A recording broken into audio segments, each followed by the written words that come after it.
नमस्कार दोस्तों, कैसे हैं आप। इजी न्यूज़ में आप सभी का स्वागत है। जैसा कि आपको पता होगा कि हमारे देश में राजनीतिक तौर पर कई तरह की हलचलें हो रही है।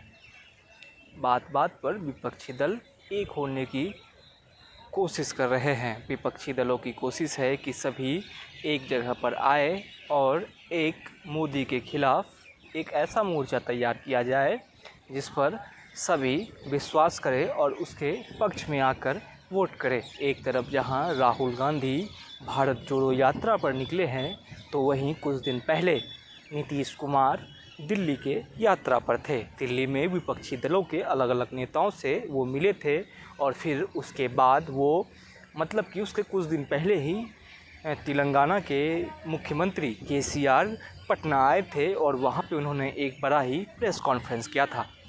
कि सभी अपने अपने तरीके से एक गुट को बनाने में लगे हैं ताकि व्यवस्था को ठीक किया जा सके और लोग उस पर विश्वास करें। नीतीश कुमार खुद को एक प्रधानमंत्री के चेहरे के तौर पर देख रहे हैं। नीतीश कुमार की कोशिश है कि अब बिहार से आकर दिल्ली में राजनीति की जाए। महत्वाकांक्षा गलत नहीं है, महत्वाकांक्षा ही इंसान को आगे ले जाता है, लेकिन एक ज़मीनी हकीकत होती है और जिसे हर किसी को समझना चाहिए। अगर एक नेता ज़मीनी हकीकत को नहीं समझता है तो कई तरह की परेशानियां आती है और जिस तरीक़ा का हाल कांग्रेस का हुआ है, बीजेपी को भी पता है कि 2024 का मुकाबला उसके लिए उतना मुश्किल नहीं होगा, इसलिए बीजेपी इस वक्त से ही 2029 की तैयारी में लगे हैं। अगर आप बीजेपी के काम को देखें, बीजेपी के कार्यक्रम को देखें, तो कोशिश की जा रही है कि 2029 में एक ऐसा चेहरा बीजेपी तैयार करे जिस पे सभी की मुहर हो। तो बीजेपी की कोशिश 2029 के लिए है, लेकिन विपक्ष 2024 के देख रही है, क्योंकि अगर विपक्ष को 2024 में सफलता नहीं मिलती है तो विपक्ष एक निराशा की खाई में चले जाएगा, क्योंकि विपक्ष के पास ऐसा कोई भी सर्वमान्य नेता नहीं है जिसके पीछे हर कोई जाके खड़ा हो जाए। जब 1999 में अटल बिहारी वाजपेयी की सरकार बनी थी, उस समय कई विपक्षी दलों ने अटल बिहारी वाजपेयी को समर्थन दिया था, लेकिन इस वक्त कोई ऐसा सर्वमान्य नेता नहीं है जो सबको अपने साथ लेकर चले। एक तरफ जहां अखिलेश यादव महत्वाकांक्षा को लेकर चल रहे हैं, तो बिहार में नीतीश कुमार उसी राह पर चल रहे हैं।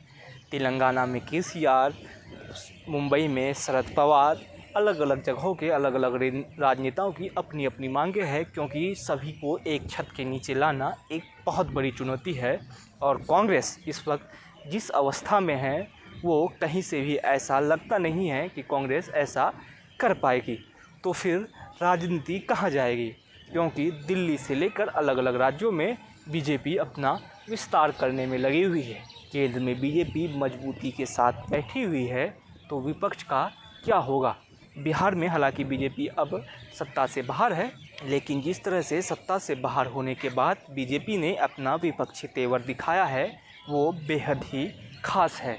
तो भारत की राजनीति में क्या होगा, भारत की राजनीति कितना खास है, इसी को हम समझने की कोशिश कर रहे हैं। लेकिन जिस तरह से विपक्षी दलों में एकता नहीं दिख रही है, तो नज़र तो यही आ रहा है कि 2024 में नज़ारा फिर से बीजेपी के ही पक्ष में होगा। वक्त है, कभी भी बदल सकता है, लेकिन इस वक्त जिस स्थिति में भारत की राजनीति है, वहाँ सबसे मजबूत चेहरा नरेंद्र मोदी हैं और सबसे मजबूत पार्टी बीजेपी है। तो विपक्ष को क्या करना चाहिए, इस समय विपक्ष के लिए बहुत ही संयम से सोचने का वक्त है, क्योंकि लफाजी करके बड़े बड़े पोस्टरों के सहारे आप जनता को नहीं लुभा सकते हैं। आपको जनमानस समझना पड़ेगा, फिर जाके आपको जनसत्ता मिलेगी। तो ये वीडियो आपको कैसा लगा हमें ज़रूर बताइएगा। साथ ही साथ इस वीडियो को लाइक और शेयर करना ना भूलें और जाते जाते इस चैनल को सब्सक्राइब कर लें।